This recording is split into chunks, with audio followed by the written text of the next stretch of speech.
Hi guys! Vamos estudar Simple Present, Negative and Interrogative Forms.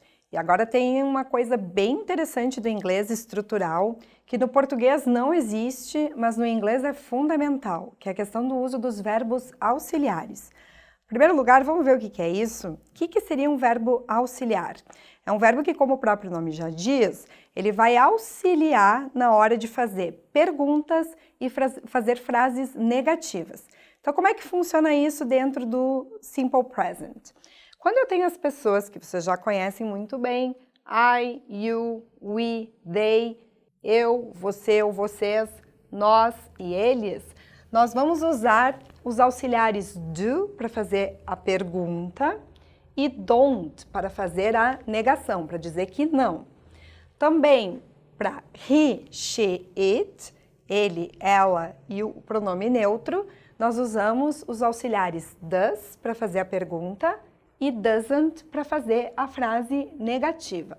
Então, como é que vai funcionar essa jogada da pergunta e da frase negativa? Vamos pegar esse exemplo aqui. I live in the countryside. Eu moro no interior. Essa expressão countryside seria mais ou menos assim, zona rural, cidade bem pequenininha, que é onde a teacher de vocês mora, né? Aqui eu tenho uma comparação. Countryside e aqui eu tenho city. Eles usam essa expressão city para falar sobre cidades maiores, cidades grandes, desenvolvidas, né? Então eu vou dizer, falando sobre a minha realidade. I live in the countryside. Eu moro no interior. I don't live in the city. Eu não moro na cidade. Vocês viram, pessoal, que eu não uso apenas a palavra not, que seria não. Eu uso uma união entre o auxiliar do com a partícula negativa not. Então, para dizer que eu não moro na cidade, eu uso o auxiliar don't. I don't live in the city. Então, vamos ver agora um outro exemplo. Aqui eu tenho assim, ó, Mary lives in the city. A Mary mora na cidade. Por que ela mora na cidade? Porque ela não gosta do interior. Então, eu coloquei aqui, ó, she doesn't like the countryside. Ela não gosta do interior. Aí, uma coisa interessante, vocês viram que aqui, mesmo que eu estou usando o she, o verbo like perdeu o S. Na verdade, o S da terceira pessoa está aqui, ó. Lembrem disso. Ele foi parar lá com o doesn't. Então, eu uso don't para as pessoas I, you, we, they. E eu uso o doesn't para he, she, it. Então, aqui eu tenho a parte negativa, né? Como formar frases negativas. Sempre com o uso dos auxiliares don't e doesn't na forma do presente simples. Aqui, agora eu vou ensinar vocês a como fazer uma pergunta dentro do presente simples usando os auxiliares. Então, por exemplo, eu quero saber se a pessoa mora no Brasil, né? Então, o que acontece? Ó? You live in Brazil.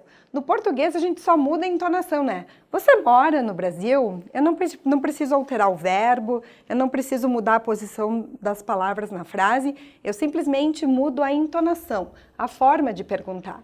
Mas no inglês, a gramática requer que a gente use o auxiliar. Então, eu coloco o auxiliar do na frente da pessoa. Então, tá aqui a pessoa you, eu vou colocar o auxiliar do. Do you live in Brazil? Yes, I do. Sim, eu moro. Vocês perceberam que eu não repeti o verbo live? Eu apenas respondi com o próprio do. Esse aqui é um outro uso do auxiliar, né? Ele serve para evitar repetições e substituir o verbo de ação. Vamos supor agora que eu vou falar de uma celebridade, né? Sempre tem espaço para uma fofoquinha, né? Então eu vou fazer uma pergunta agora sobre a Madonna. Does Madonna live in the US? A Madonna mora nos Estados Unidos? Aí muita gente pensa que sim, né? Porque ela é americana. A Madonna se mandou para Portugal. No, she doesn't. She lives in Portugal. Ela mora em Portugal. Eu passei para frente o does para falar sobre a Madonna, que é uma terceira pessoa do singular.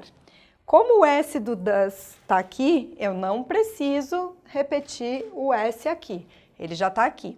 Na hora de responder, eu posso usar o próprio doesn't. No, she doesn't. Não, ela não mora. Mas agora aqui eu vou fazer uma frase afirmativa para dar informação de onde, afinal, a Madonna está morando. She lives in Portugal. Aqui eu tenho que colocar o S porque não há auxiliar nenhum fazendo uma negação ou fazendo uma pergunta. Essa foi a nossa aula sobre Simple Present nas formas negativa e interrogativa. Aqui lembrando do vocabulário. Countryside, interior. City, eles usam para a zona urbana, cidades grandes. Ok? Obrigada, pessoal. Thank you. Se quiserem, podem tirar uma foto do esqueminha para estudar depois. Bye, bye!